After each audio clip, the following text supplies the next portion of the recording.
할렐루야. 우리 옆에 분과 인사하겠습니다. 사랑합니다. 축복합니다. 한 주간 동안 잘 지내셨습니까? 제가 베트남 처음 가서 가정교회 방문했을 때 공안들을 따돌리느라고 굉장히 애를 먹어서 첩보 작전을 한 것처럼 막 해서 간신히 아파트 안에 가정예배 교회 가서 예배를 아주 숨죽이면서 드렸던 생각이 아주 납니다. 오늘도 우리 군에서 지도 점검이 나왔어요. 군 공무원이 나오셔가지고 이행을 해나 안 해나 이렇게 보고 그러는데 어쩌다가 이런 시절이 왔지. 누군가 감시 속에서 예배를 드리는 사회주의 국가도 아닌데도 사태가 이렇게 심각하고 어렵구나 이런 생각이 듭니다. 어쨌든 우리가 이 위기를 잘 극복할 수 있도록 여러분들이 기도 많이 하시기 바랍니다. 그리고 격려와 칭찬과 지지도 많이 해주시기 바랍니다. 1990년대 우리 한국 기독교의 영적인 분위기는 여러분이 알다시피 상당히 고무적이고 엄청 폭발적인 역사가 이 어떤 환경적 분위기였습니다. 기독교 선교에 대한 열의가 높았고 교회 부흥의 불길이 확산되면서 그리스도의 계절이 이 땅에 오는 아주 강력한 소망과 그리고 그런 분위기 속에 성령 집회, 제자 훈련, 그리고 연합적인 선교 사업 이런 것들을 왕성하게 이루어갔던 그런 시기입니다. 기독교도 연합이 굉장히 강화되어졌죠. 선교라고 하는 또 이 성시화라고 하는 이 부분에 대해서는 교단을 떠나서 우리가 갖게 해야 한다. 그래서 성령의 임재, 선교, 제자 훈련 이런 어떤 분위기와 연합이 강력했습니다. 그리고 많은 캠퍼스 안에 그 선교 동아리들이 활성화되어지고 젊은 대학생들과 청년들, 어른들이 제자 훈련 그리고 선교 운동 이러한 열망 또 이러한 소망적 헌신과 희생을 하는 그런 분위기였습니다. 복음의 열정이 너무 컸습니다. 그 복음의 구령 또한 한국교회가 세계 속에서 비교될 수 없을 정도로 엄청난 그런 어떤 결실의 열매들도 많이 있었습니다. 그때 한참 이 CCC맨들이 통기타를 치면서 한참 많이 불렀던 복음성가 중에 하나가 많이 있지만 여러분 갈릴리 마을 그 숲속에서 가소제자 삼으라 이것이 트렌드와 같은 것이었어요. 기타 치고 제자 훈련과 선교에 대한 소망과 열의로 성령 받고 은혜 받으면 대부분 청년들이나 젊은 사람들은 평신도들도 마찬가지겠지만 신학교 가서 목사 되겠다 했습니다. 그래서 목사 됐던 분들도 많이 있었고 그리고 선교사로 헌신했던 사람들도 많이 있었습니다. 그리스도를 통해 회심의 역사, 성령의 임재, 그래서 이 사랑과 헌신의 열정이 가슴에 불붙어서 이 신학교도 경쟁률이 높았었고 목회자와 선교사들도 많이 일어났지만 그러나 지금의 현실을 비교해 보면 엄청난 차이가 있습니다. 목사가 되려고 하지 않습니다. 선교사 되려고 하는 것도 없습니다. 신학교들은 가면 갈수록 학생 수가 부족해서 경영에 어려움을 당하고 있습니다. 그리고 더 이상 선교에 대한 제자 훈련 그리고 교회 열정과 복음의 열의를 갖는 이런 분위기는 아닙니다. 그럼에도 불구하고 예수님께서 이 땅에 오셔서 예수님의 그런 일대기에 보시면 예수님이 본격적으로 그 사역을 시작하시면서 첫 번째로 외쳤던 하나님의 복음이 있습니다. 여러분 그 복음이 사복음서에 아주 중요한 복음의 내용입니다. 회개하라 천국이 가까웠다. 여기서 회개와 천국 하나님의 나라는 필연적인 것입니다. 제사함의 은총 속에 거듭난 사람이 아니고서는 하나님의 나라를 자신의 것으로 삼을 수 없다고 하는 것입니다. 그래서 회개를 촉구하고 그리고 모든 죄와 권세 속에서 사망의 권세 가운데 속에서 자유함을 누리고 억눌린 자가 포로된 자들이 이제 하나님의 주권, 다스림, 통치 가운데 세워지게 하는 놀라운 역사를 그리스도께서 마을 다니시면서 행하셨습니다. 그러면서 그 사람들이 회심해서 하나님의 나라를 자신의 것으로 삼았어요. 천국은 실현된 것과 실현된 천국에 대한 두 가지 속성을 가지고 있어요. 죽어서 가는 것도 천국이지만 그리스도의 다스림과 통치가 내가 죄인된 사실을 깨닫고 그리스도를 받아들이고 그리스도의 통치 가운데 세워지는 그 순간 속에 하나님의 나라의 임재가 우리 심령 안에 우리 삶 가운데 있게 되는 것입니다. 하나님의 나라의 임하심, 실현된 종말론 그리고 실현될 종말론적 차원에서 우리가 세워져 있습니다. 이런 예수 그리스도의 복음의 사역을 토대로 해서 그리스도께서는 아버지의 뜻이 이 땅에서 이루어지기 위해서 이 세상에 오셨고 이 세상에서 그 일을 이루시고 행하시는 일 가운데 그리스도께서 집중하신 하나의 또 다른 사역이 있다고 한다 그러면 그것은 제자 삼는 사역이었습니다. 제자를 부르셔서 예수 그리스도께서는 그 제자들을 통해 하나님의 나라의 완성을 그 이후에 그리스도께서 죽으시고 천국을 완성하는 그날이 되기까지 그때까지 하나님의 나라의 그런 사역의 완성의 계승을 제자들에게 이루도록 그렇게 하셨습니다. 예수님의 사역은 항상 현장 중심적인 사역이었습니다. 마을마다 다니시고 그리고 그 마을 속에서 복음을 전하시고 사람을 만나고 때로는 그들을 부르셔서 제자의 신분과 자녀의 신분 속에 세워지도록 그렇게 하셨습니다. 그러면서 오늘 본문에서도 보면 다른 종교 지도자들이나 이런 어떤 리더자들과 다르게 그리스도께서는 이 하나님의 말씀을 통해서 제자를 부르셨습니다. 그래서 19절에 보면 그리스도께서 주목하신 사람 가운데 베드로, 안드레 그들을 주목하시면서 이렇게 말씀하셨습니다. 말씀하시되 나를 따라오라 내가 너희를 사람을 낚는 어부가 되게 하리라 이 말씀을 하셨습니다. 여러분 이 말씀에 이 선포되어지는 이 말씀에 어찌 한 사람이 말이죠 그 순간 결단해서 자기의 과거적 삶의 모든 것들을 포기하고 또 다른 삶으로 거듭나서 이제 전혀 다른 어떤 목표를 향해서 신분 속에서 살아갈 수 있겠는가? 이게 바로 선포되어지는 하나님 말씀 앞에 세워진 인간이 날마다 자기 자신 속에 말씀이 비추어져서 결단을 하며 그 안에서 그리스도와 함께 해야 되는 그런 상황이라고 하는 것을 우리는 엿볼 수가 있습니다. 여러분 이런 상황은 누구나게 있잖아요. 여러분 요즘 그런 거 아니겠어요? 이것이냐 저것이냐 라고 하는 양자 사이 속에서 주여 말씀하옵소서 내가 그 말씀을 듣겠습니다. 내가 그 말씀을 들음으로 그 속에서 내가 이렇게 결정하겠습니다라고 하는 이 기류에 여러분이 서 있잖아요. 이 기류에 우리는 다 서 있습니다. 그러므로 예수 그리스도께서는 아버지의 뜻을 이루시기 위해서 주목하신 차원에서 누군가를 향해서 주님은 말씀을 하셨습니다. 여러분 우리가 예수 그리스도를 쫓으려고 한다 그러면 그리스도의 뜻을 이루어가는 삶을 살려고 한다 그러면 또 우리가 이것이냐 저것이냐라고 하는 양자 속에서 우리가 무엇인가를 선택을 올바로 하려고 한다 그러면 반드시 우리가 집중해야 될 것이 있습니다. 그것은 뭡니까? 그리스도의 말씀에 집중해야 돼요. 자꾸 세상의 소리를 들으면 안 돼요.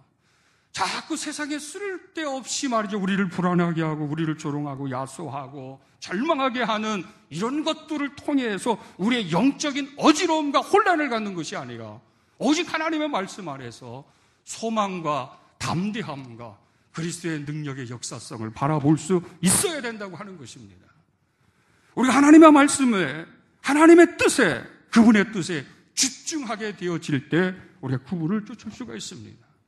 베드로가 어찌하여 처음 대면해 보는 유대의 한 사람 예수라고 하는 그 사람의 한마디에 즉시 그들이 말이죠 곧 배와 아버지를 버려두고 생계의 모든 자신의 삶의 터전을 버려두고 그리스도를 쫓을 수 있었을 것인가? 그것이 여러분 어떻게 가능합니까? 누가복음에서는 똑같은 사건이 나와요. 거기에는 하루 종일 고기를 잡다 잡히지 않아서 지쳐서 돌아온 그 베드로에게 예수님께서는 깊은 데 가서 그물을 던져보라 하신 이 말씀대로 그냥 순종하면서 시행했는데 엄청난 결과 속에 그리스도의 그 권세 앞에 그는 거꾸로 집니다. 그러면서 나는 죄인입니다. 두려움 속에서 그리스도를 만나 제자의 삶을 살아가는 이런 말씀이 나옵니다. 조금 지나가면 한 서기관이 등장합니다. 이 서기관은 그리스도의 제자가 되기 위해서 그리스도에게 제자의 삶을 산다고 얘기했을 때 갑자기 나를 따르라고 하니까 이 서기관이 말이죠. 아버지가 지금 돌아가셔서 장례일을 치르려고 하는데 내가 장례를 잘 치르고 그 다음에 따르겠습니다라고 얘기할 때도 육신의 것들은 다 육신적인 사람들이 하도록 그렇게 명하면서 그 즉시 그리스도를 따르라고 그렇게 권면합니다. 때로는 어떤 비유 중에 하나님의 나라의 초청에 대한 것들을 왕의 그런 잔치 연회를 베풀어 놓고 초청한 이 비유를 통해서 다 초청을 했지만 어떤 사람은 소를 사야 된다, 어떤 사람은 밭을 갈기 위해서 기타 등등에 대한 이유를 통해서 그 초청에 참여하지 못한 비유도 나옵니다. 그들이 그 어떤 상황에서 그리스도를 쫓지 못한 이유가 뭐예요? 그들이 그리스도의 그런 말씀이 그의 심령 안에서 그를 붙잡고 있지 않기 때문에 그렇습니다. 그들이 하나님의 말씀의 뜻에 집중하지 않고 살아가다 보니까 그것이 그들에게 이런 허공을 치는 말씀밖에 되지 않았기 때문에 그런 것이었습니다. 그래서 하나님의 말씀이 그렇게 중요해요. 우리가 그분의 자녀된 삶이든지 제자의 삶을 살아가는 두 이 신분 속에서 우리는 날마다 자녀로서의 승리하는 모습, 제자로서의 승리하는 모습, 사명자로서의 승리하는 모습을 가지려고 한다고 그러면 여러분 우리가 이 시대 가운데 앞으로도 마찬가지겠지만 하나님의 말씀이 우리 심령 안에 울리지 아니하면 아버지의 뜻에 우리가 집중하지 아니하면 우리는 여러분 승리자로 세워질 수 없습니다. 예수님이 가라사대 여러분 혹시 어릴 때 교회 학교를 통해서 선생님에서 레크레이션을 이렇게 하실 때도 여러분 이거 많이 해보셨잖아요. 예수님이 가라사대 하면 그 즉시 이의 제기하지 않고 하는 거예요. 예수님이 가라사대 일어서라 그러면 일어서고요. 예수님이 가라사대 앉으라 그러면 앉고 서라 그러면 서는 거예요. 그러다가 그냥 앉아 그러다가 딱 앉으면 예수님의 말씀이 아니기 때문에 그 사람이 잡힌 거예요. 이 레크레이션을 교회에서 참 많이 했어요. 그런데 왜 했을까 가만히 생각해 보니까 이 가라사대가 중요한 거예요. 누구의 말씀인가? 예수님의 말씀이니까 그 말씀이 능력이고 생명이고 진리이기 때문에 이 제기할 수 없는 거예요. 무조건 순종해야 되기 때문에 순종하도록 하는 교훈과 의미를 가지고 있는 레크레이션이에요. 저도 참 많이 선생님으로 하여금 그거 이렇게 했지만 교사가 되고도 엄청나게 많이 했어요. 아, 예수님이 가라사대 일어나라 하신다 그러면 쫙 일어나요. 예수님이 가라사대 앉으라 그런다 그러면 탁 앉아요. 그러다가 또 다른 예수님이 아닌 예수님께서 뭐 하신 말씀이 아닌 걸 얘기해서 딱 잡고 막 그러면서 우리가 함께 했던 그런 추억이 있습니다. 예수님의 권세와 능력은 예수님의 말씀으로부터 시작되어지고 그 말씀은 우리에게 능력이고 생명이고 진리이기 때문에 여러분 우리가 그리스도를 쫓으려고 한다 그러면 그의 말씀에 그의 뜻에 집중할 수 있어야 합니다. 그 말씀에 집중하고 그 뜻에 집중하면서 언젠가는 여러분 주께서 우리에게 말씀하시는 그 순간 그 말씀 앞에 세워진 우리가 이것이냐 저것이냐의 양자의 기로 속에 선택할 수밖에 없는 그 순간을 맞이하게 되어집니다. 오늘 본문의 말씀 보면 그렇게 나옵니다. 예수님께서 말씀하시되 사람을 낚는 어부가 되게 하리라고 했을 때 20절에 보면 그들이 곧 그물을 버려두고 예수를 따르니라. 곧이라고 하는 말이 나옵니다. 22절에 보면 그들이 곧 배와 아버지를 버려두고 예수를 따르니라. 곧 버려두고 모든 것을 포기하고 따른다는 것입니다. 이들이 왜 선택을 그렇게 했을까요? 참 쉬운 것은 아닙니다. 자신의 존재, 자신의 삶의 터전, 자신의 인생의 모든 것들을 다 버려야 돼요. 여러분 자녀가 되고 제자가 되고 선교사나 목사가 되고 사명자가 되는 게 쉬운지 아세요? 버리지 않고서는 안 돼요. 네. 여러분은 이 육체적인 것뿐만 아니라 영적인 고통 속에서 그 모든 것들에 대한 완전한 포기, 자기 포기가 자기 비움이 없이는 여러분 그 길 갈 수가 없어요. 저는 요즘 이 코로나 때문에 교회에서도 그렇고 개인적으로도 참 믿음이 힘들구나, 이 사명이 힘들구나. 앞으로도 그렇고 우리가 정말 나 자신이 어떤 기류 속에서 선택하고 지킨다는 게 이게 보통 일이 아닌 거예요. 생명을 걸어야 되는 거예요. 생명을 걸어야 되는 거예요. 생명을 걸지 않고서는 믿음 안에 승리자가 될 수 없어요.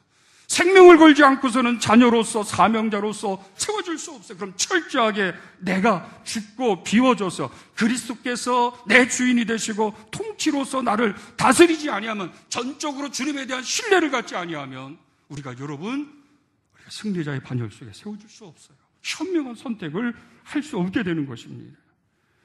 그러므로 우리가 지금의 이 시대 속에서는 우리가 어떤 상황적 해석에 따라 선택의 다양함을 보일 수가 있지만, 기독교와 그리스도인은 또 내 인생의 삶 속에서, 가정에서나 직장에서나 개인적으로 어떤 상황에서든지 간에 우리가 현명한 선택을 통해 믿음의 선한 싸움 속에 승리할 수 있어야 된다고 하는 것입니다.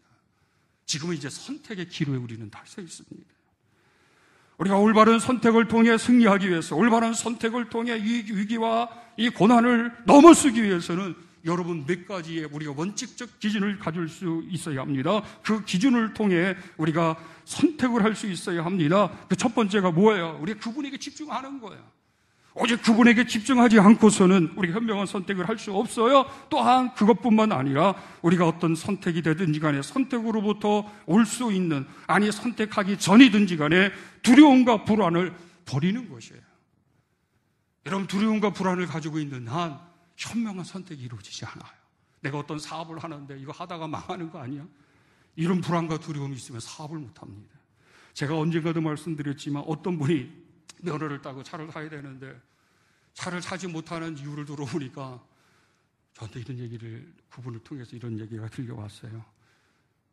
차 사고 운전하다가 혹시 바퀴가 빠져가지고 사고 나면 어떨까? 어떻게 되는, 이런 불안감을 가지고 있더라고요. 이분은 그것 때문에 자동차를 못 사는 거예요. 그런데 여러분, 확률이 높지가 않잖아요. 그런 불안이 있고 그런 두려움이 있으면 차를 못 삽니다. 그런 불안과 두려움이 있으면 무엇을 해도 할 수가 없는 것이에요. 그렇기 때문에 우리가 현명한 선택을 위해서는 두려움과 불안을 버려야 합니다. 오직 그분에게만 집중할 때 이 또한 가능한 것입니다. 또 아직 우리가 현명한 선택을 하기 위해서는 주님이 우리를 도우시고 우리와 함께 하신다고 하는 믿음의 전적 신뢰가 있어야 합니다. 예수 사람들은 그리스도의 사람이기 때문에 내가 존재하고 내가 앞길을 걸어가고 어떤 일을 행하든지 간에 그리스도께서 우리와 함께 하십니다. 그렇기 때문에 감당할 수 있는 거예요.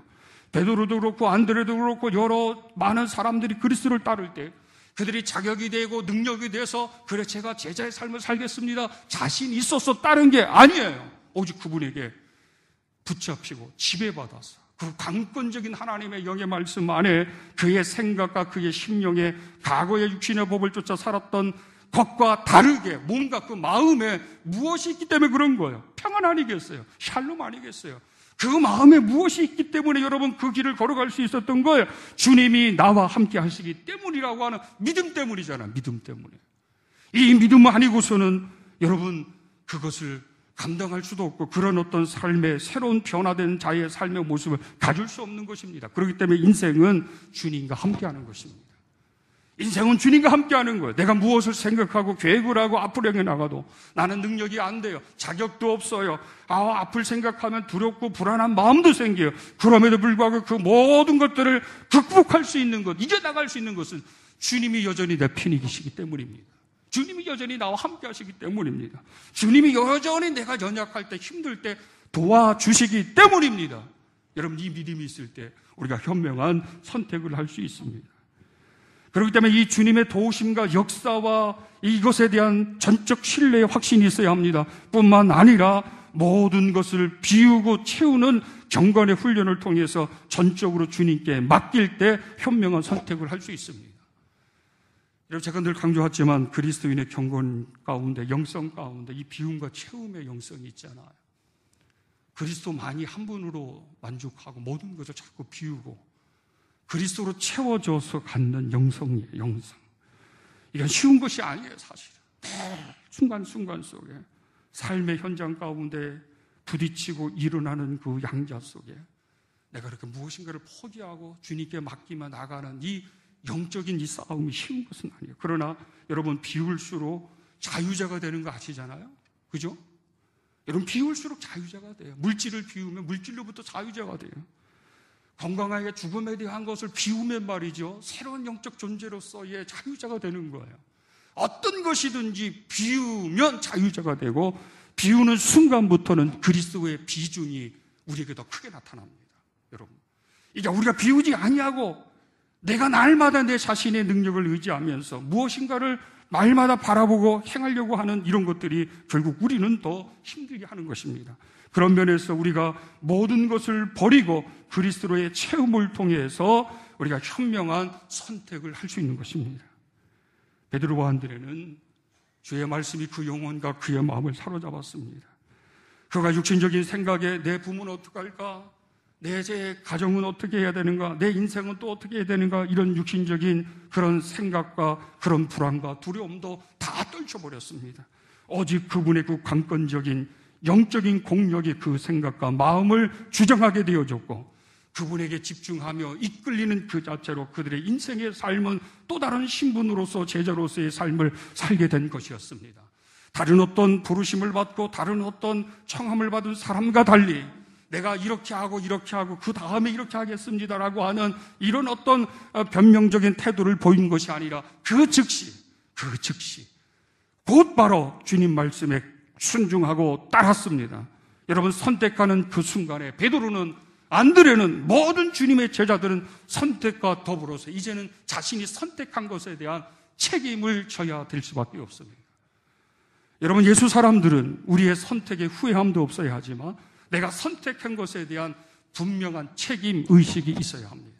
이제는 우리가 선택을 하면 거기에 대한 책임도 우리가 져야 합니다.